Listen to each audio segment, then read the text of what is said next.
Welcome to Learning to Engineer. In previous video, we saw the Wheatstone's bridge of resistance measurement and also its limitations. In today's video, we are going to see the Kelvin's double bridge and we are going to see how this bridge effectively measures less resistance. You can measure the leach resistance, contact resistance or a wire which is very small. All the small resistances can be measured by this method. All the resistances which are less than 1 ohm can be effectively measured by this method. In Wheatstone's bridge, you won't be able to adjust the value of unknown resistance and then find out the value of the resistance. But here, it's not the case. You are going to adjust the value of the unknown resistance and then achieve null balance and then find out the value of unknown resistance by this method. I am going to use my tablet to do the derivations because the derivations is quite long. In this book, the derivation will be in 3 or 4 simple steps, but it will not be in a very detailed manner.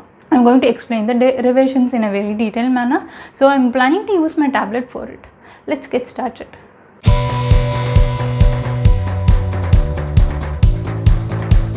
Now let's see the construction and the method to find out the unknown resistance by using Kelvin's double bridge. In Kelvin's double bridge, we have the unknown values of resistance which is R, and then the resistance is P, Q, S, and then this resistance P, small q and R are adjustable. The resistances P, Q and S are standard ones and these three are the adjustable ones.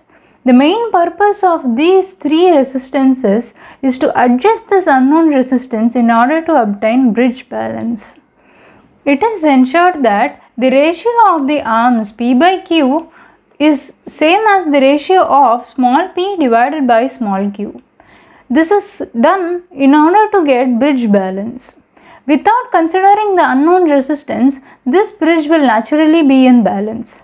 When you plug in the unknown resistance, the unbalance of this bridge is due to the resistance. Let's find out the equations for bridge balance and then calculate the value of unknown resistance. For reference, I have marked this node to be A, this node to be B and this to be D, and then this node to be M, N, and this one is C. I have followed the convention as per this book, so that I hope most of you would have been following this book, so you won't get any confusion in the lettering schemes. Even the resistance notation and other things I have just taken as per the diagram given in this book, so that you don't get any confusions in this lettering. For the bridge to get balanced, the potential at this node must be same as the potential at this node. Only then the galvanometer will show null deflection. When I say that the potentials at these two nodes are same, it means that the potential EAB or the potential across the resistor P is same as EAMD, or the potential that is across this pair of resistor EAB is equal to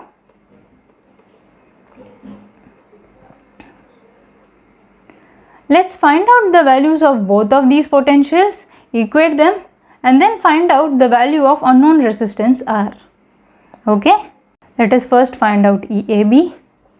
EAB is the share of EAC, where EAC is the total voltage supplied across these two nodes and then the voltage across this is just a part of it. So we can apply voltage division rule in order to obtain this voltage. EAB will be the total voltage EAC times the resistance of it, which is P, divided by the total resistance, which is P and Q, because P and Q are sharing EAC. So P divided by P plus Q into the total voltage EAC. Let us first find out EAC in order to find out EAB. What is EAC? EAC is also the voltage across the nodes A to M, M to N, and then there is another path for this, so both of them are in parallel, and then from M to C. So the voltage that appears across this set of resistors is EAC. So EAC will be the current that is passing through it times the resistance. The resistance that is considered is R in series with S, in series with this setup. So this is nothing but P plus Q in parallel with R. EAC will be the current times the resistance, which is I times R plus S plus small p plus small q, because both of them are in series, in parallel with the resistance R. So the product of the resistances divided by the sum of the resistances. This is how we find out the effective resistance of parallel combination. So with this combination of resistors, we have the resistances R and S in series. Let's substitute the value of EAC and then find out EAB. I into R plus S plus P plus Q into R divided by P plus Q plus R. Then we have this term over here, P by P plus Q into this term. So we have now found out EAB. Let us mark this aside. I am marking this to be equation number 1. We have now found out the value of EAB. Let's find out EAMD.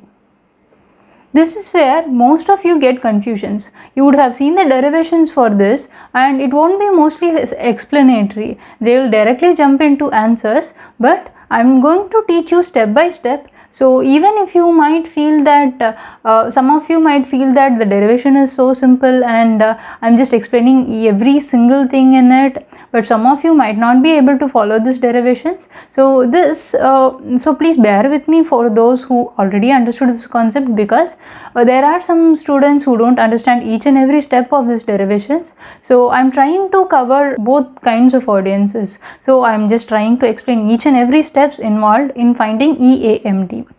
So this is basically consisting of two parts. One is EAM and then EMD. This current flows through the resistance R. It splits into two paths, which is P plus Q in series. This is path number 1 and the path number 2 is through R. Then both of these currents combine and then form I again. Then this I circulates back, I comes into the loop, it goes through R, then it splits into two paths, path 1 and path 2, it combines back and then loops back. So this is the path of the current. You have to first understand that in order to find out EMD. I am just splitting it as two parts. EAMD is equal to EAM plus EMD. Okay, you all would have found out EAM by now. EAM is equal to the current times resistance, which is I times R, and EMD will be the current that passes through P plus Q path times the resistance P. Okay, so because MD is across the resistor P, so the resistance will be P and the current will be the current that passes into P. Which current is passing into P? The current which passes into P is same as the current that flows into Q. So this current is same for this path. So let's find out the part of current which passes through this first path. By current division rule, the current that flows through the path P is given by the total current times the other resistor, which is R. The total current into R divided by sum of the sharing resistors, which is P plus Q, because the resistance of path 1 is P plus Q, the resistance of path 2 is R. So P plus Q plus R will be the denominator.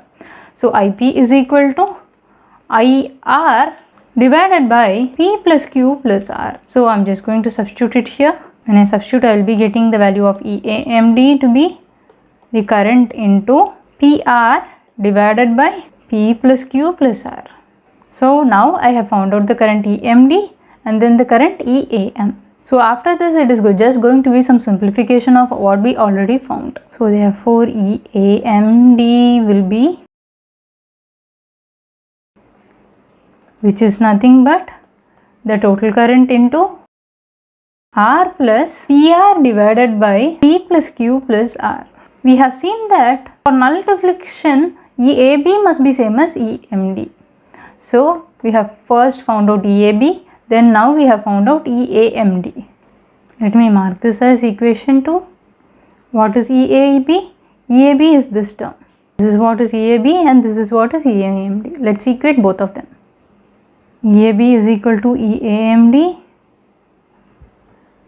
at null deflection. We can just cancel out the common current term. We will be getting R plus S plus P plus Q into R divided by P plus Q plus R times P divided by P plus Q, which is equal to R plus PR divided by P plus Q plus R. Okay, let us multiply this P plus Q term into all these three terms. Let's just multiply inside.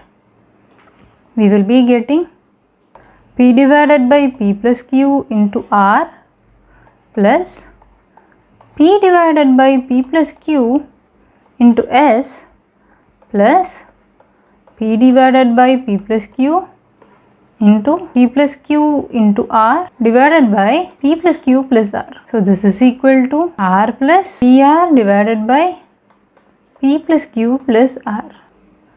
Let's pause it here and then think for a while. We have seen that the ratio P divided by Q is said to be same as the ratio small p divided by small q. So in that case, let us find the value of this term P divided by P plus Q in terms of small p by small q.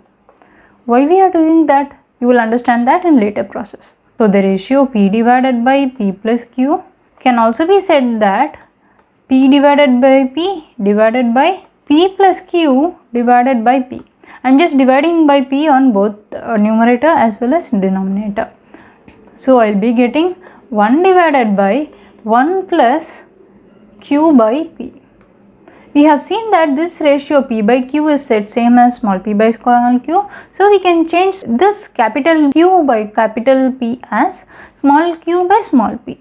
So this is equal to 1 divided by 1 plus small q divided by small p, which is equal to P divided by P plus Q. Capital P divided by capital P plus Q is equal to small p divided by small p plus Q. In books, people would have directly mentioned that since P by Q is same as small p by small q, we can replace this as small p divided by small p plus small q. This is what will be generally explained in books, but I just want you to understand this process better and then substitute it. Okay, so let's just substitute for this term. So if we do that, we will be getting, I am not replacing this term anywhere, but I am just replacing it only here. P divided by P plus Q into P plus Q times R divided by P plus Q plus R. So this is equal to R plus PR divided by P plus Q plus R. So now we can cancel these two terms.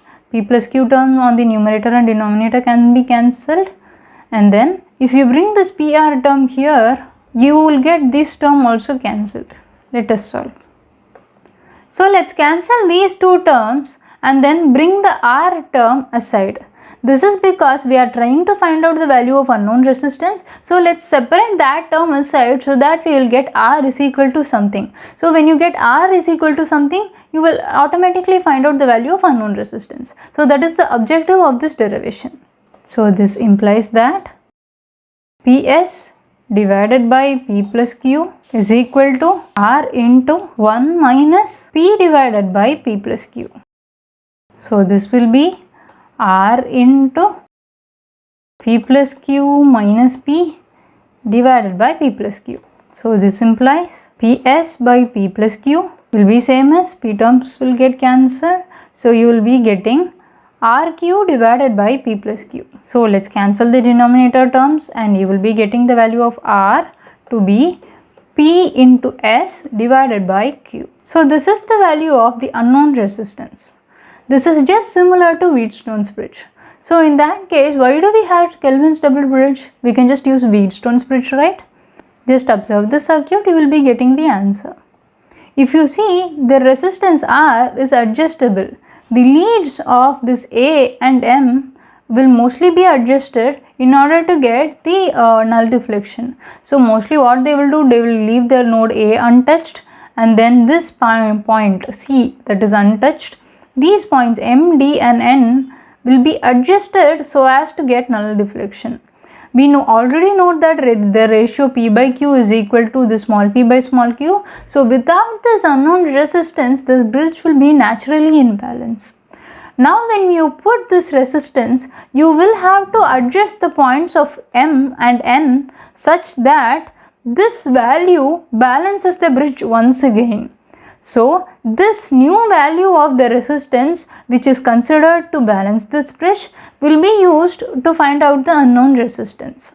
This is the process of Kelvin's double bridge. Why is it so special? Why can't we just use Wheatstone's bridge for the same purpose?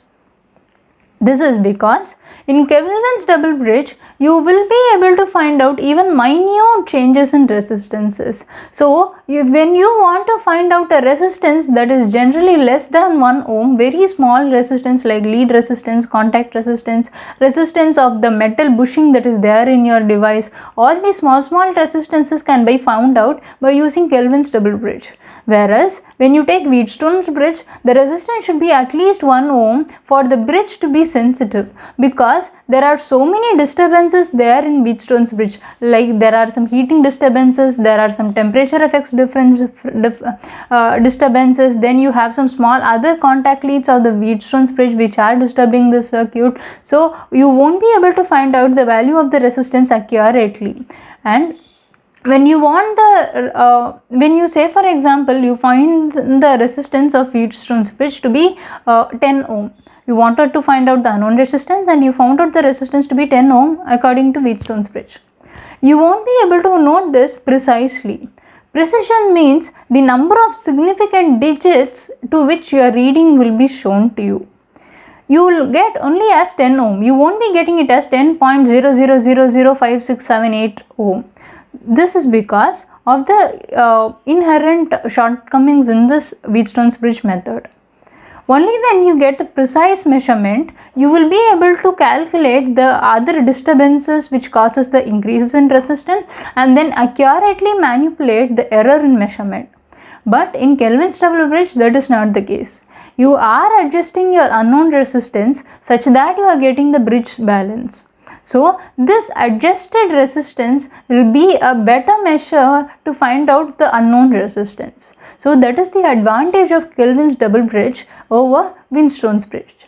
In short, the Kelvin's double bridge will be able to measure the value of resistance precisely, and you can measure the value of very low resistance by this method. If you missed to watch the video on Wheatstone's bridge, you can just click this link and watch this video. Thanks for watching. Let me know your thoughts in the comment section. Do give a thumbs up if you like this video. Thank you.